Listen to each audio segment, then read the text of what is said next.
Behind the scenes. Follow that bottle.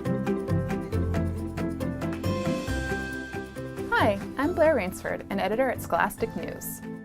For an article I wrote, I got to learn a lot about recycling. Every day, we put bottles, cans, and paper in the recycling bin.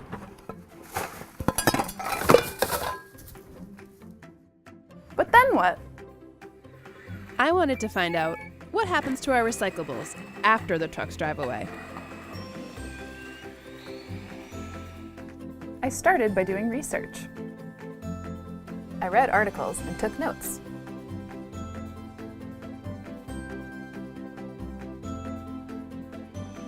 I watched videos.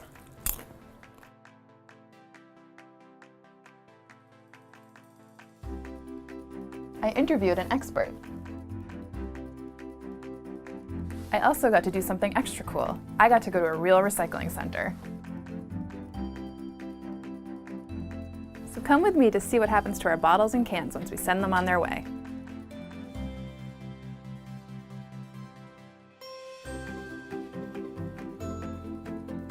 Hi again! I'm here at the Sims Recycling Facility in New York City. Trucks and boats bring recyclables from all over New York City right here. Millions of pounds of plastic, metal, and glass are dumped here every single day. But what happens next? Let's find out.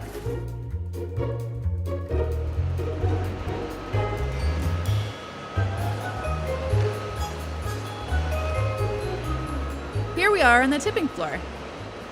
This room is huge. And I have to be honest, it's a little stinky. Enormous cranes scoop up recyclables from barges and drop them into giant piles. Then, a front loader pushes everything together to make room for even more recyclables. There's one big pile for glass, metal, and plastic, and another pile for paper.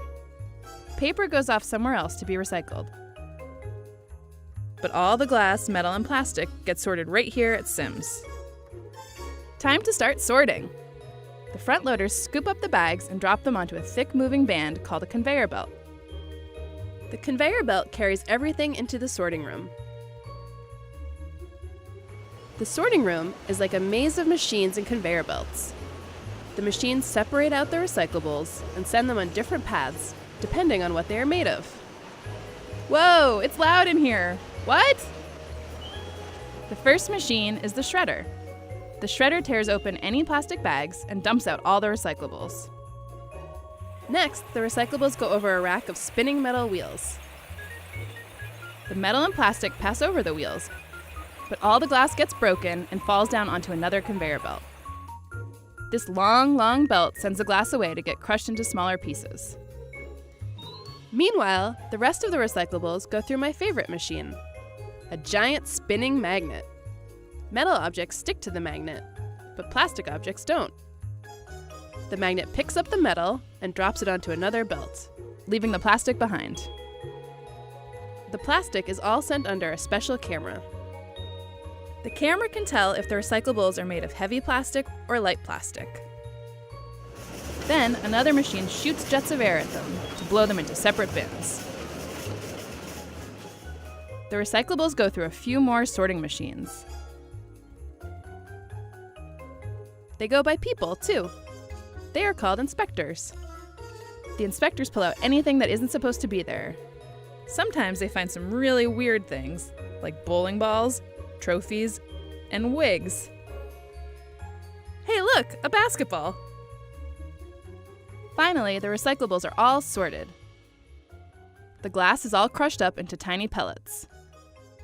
The metal and plastic recyclables get squashed into huge cubes. Each cube weighs 1,000 pounds. The plastic, metal, and glass get shipped off to factories all over the world. The factories turn them into new things like cars, frisbees, or playground equipment. So that's the story of what happens to the things we recycle. That plastic bottle you recycled might get turned into a coat, a carpet, or even another plastic bottle. So who knows, you might see your bottle again after all. What are some other places you'd like to learn about? Let me know. Maybe one of them could be the topic of a future Scholastic News.